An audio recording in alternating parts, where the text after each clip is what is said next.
During the Vietnam War, a group of American soldiers fought for hours on end. Many died, but eventually, the shadows began moving. The shooting stopped, but that's when the screaming began. The final soldier went to check it out after shaking in his boots for 2 hours. The jungle was unnaturally silent. There were no birds or even bugs in the area. The soldier began to retch at the horrific sight ahead of him. Atop a pile of mangled corpses was a single creature whose flesh looked like the darkness of space. The symbiote wickedly turned to the soldier while holding what remained of his comrade. The man began stammering while lifting his rifle, but another sinister creature grabbed him from behind. The soldier begged for his life as a symbiote raised him with a single arm. Then it brought him close to say something, and I'm pretty sure you can imagine what happened next. Weeks before then, Nick Fury went to Scandinavia in response to some strange seismic activity. This wasn't an issue they would typically bother with, but they suspected that Hydra might somehow be involved. But what they found was not Hydra artillery. It was something far, far worse. An ancient symbiote dragon. By extracting a sample, they were able to discern that the creature wasn't from their solar system, and unbelievably, it was still very much alive. They introduced the sample to some lab rats to gauge the effects. That's how they learned that the alien is symbiotic. The scientists were horrified by the results. A notoriously clawed mutant could already tell that that would not be enough to deter them from testing it on humans. So he told Nick Fury to cut to the good stuff already. Fury claimed that they're not monsters, and that it wasn't his call. S.H.I.E.L.D. was simply following the orders of certain officials. And with the loss of Captain America, there was an increasing desire for the next generation of super soldiers. However, Nick Fury did select the men who would be used for the Sim Soldier initiative. They were led by a soldier named Rex Strickland, codename Tyrannosaurus. They were sent to South Vietnam 4 months ago to eliminate a certain arms dealer. The Sim soldiers managed to get the job done and even took out a whole company of soldiers. The problem was, those soldiers were theirs. Fury was hoping that by telling him this, he'd be able to spark a sense of patriotism. But unfortunately for him, Wolverine is Canadian. Fury wasn't interested in humor. Logan knows the area better than anyone he has ever known. But Wolverine couldn't help but feel strangely about the whole thing. They managed to discover that life exists on other planets, and the first thing they decided to do was send them to war.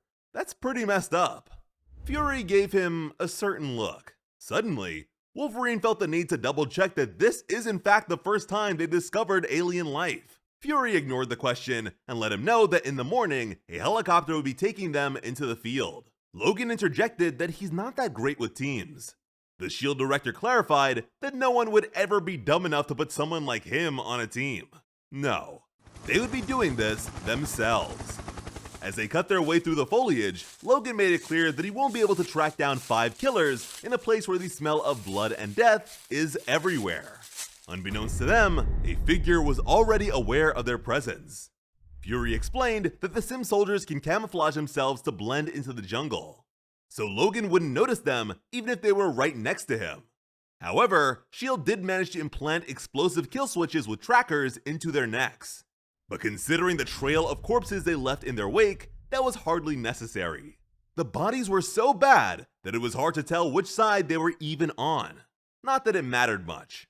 But if the monsters have kill switches in their necks, Logan had to wonder why they were on this mission at all. The problem is that they're in enemy territory with living suits.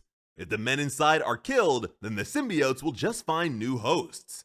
Just then, Logan found something unsettling. The monsters successfully dug the kill switches out of their own necks. Then, he jolted at the quick approach of something. A soldier approached them with his hands up, telling them not to shoot. It was Rex Strickland. Fury asked him for the location of the others and his suit. Rex admitted that the symbiote left him. He lost track of time and doesn't know what happened. He recounted how they were unable to control the aliens, that they began screaming in their minds in a strange language. They'd black out, and every time they woke back up, there would be bodies everywhere. Fury approached the distressed soldier and told him to calm down. He had a bunch of questions. But this was interrupted by the same voice from behind telling them to get away. The real Rex was shouting while using a flamethrower. Fury turned in surprise. The symbiote assumed its true form and spoke in its eerie language. It screeched as a torrent of fire rushed towards it. Rex insisted that guns were no use, but Fury responded that their weapons were specifically developed to incapacitate the aliens. Unaware of the tendril slinking behind him, Rex told them that knocking the monsters out would not be enough. He planned to hold it off while they run and call in a carpet bombing to wipe them all out. Logan noticed what was happening and ran as fast as he could. He grabbed the tank in the midst of its detonation. The two men were sprawled out on the ground. Rex thanked him for saving his life, but wondered if the guy was still with them. Logan waved it off and implied that he'd be fine soon enough. It became clear to Rex that the man wasn't exactly human. Meanwhile, the monster was nowhere to be found. Rex was in a panic and insisted that they make a run for it. Logan assured the guy that they would get him and his men out of here. But Rex knew just how strong they were with the suits. A dark liquid fell on Fury's arm as Rex emphasized the futility of their efforts. He looked up in horror. Clearly, running was not an option. But Logan told Rex to run anyways. The soldier didn't hesitate to do so, but promised to come back for them. Fury cursed the mutant and ordered Rex to come back. Logan desperately fended off the creatures. Rex kept running and told himself not to turn back, but he couldn't help it. He turned to see that the man who saved his life was being subdued by several of the creatures. Fury cried out as the aliens shifted form. They began to cover Logan's body, until he too joined the Sim soldier ranks. Fury's weapon was out of reach. The symbiote-clad future X-Men leapt in his direction with a sickening smile. But Rex repaid the debt by hitting him with the special weapon at the last second. The alien slunk away while Logan immediately asked for the gun. Rex handed it over, but warned that firing it would kill the director too. But that's exactly what Logan had in mind. He mercilessly fired at the Horde. Although they appeared to be gone, Logan was sure that the aliens were still around and trying to figure out what they are. Rex wondered what he meant by that. Logan responded that some of them aren't what they appear to be. Now Rex was really confused. The Nick Fury with them was actually a life model decoy. Logan called Fury a coward. He knew the director was watching, so he asked if he wasn't man enough to handle his own mistakes. Or maybe Fury was afraid of what he would do after learning what caused all of this. Fury tried to respond, but Logan wasn't having it. He bonded with one of the symbiotes, so he knew what S.H.I.E.L.D. did, what they're still doing. The LMD remained motionless. Then Fury responded that when they discovered the sample, they had no idea what they'd found. But when they learned that it was alive, they immediately tried to learn how to kill it.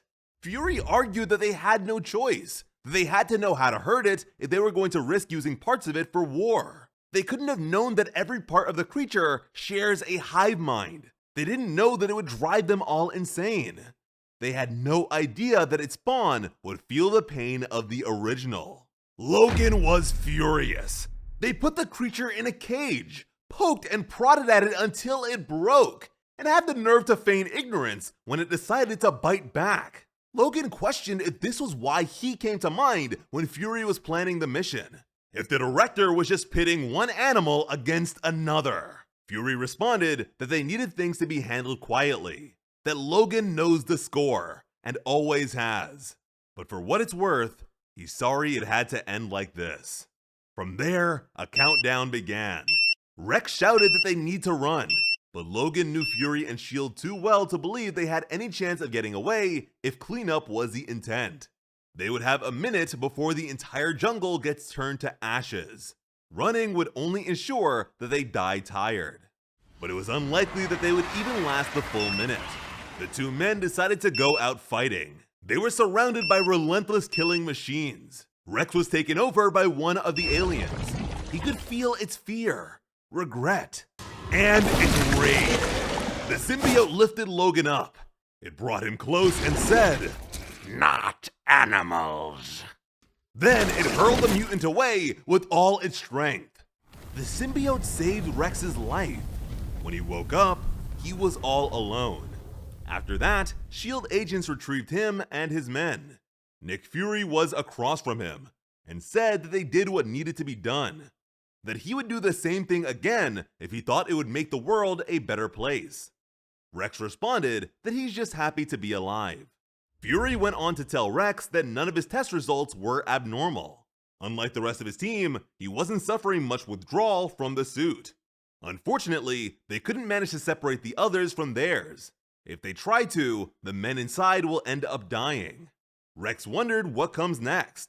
Fury explained that they'll be using something new called cryogenics to freeze them until they get a better grasp on what they're dealing with.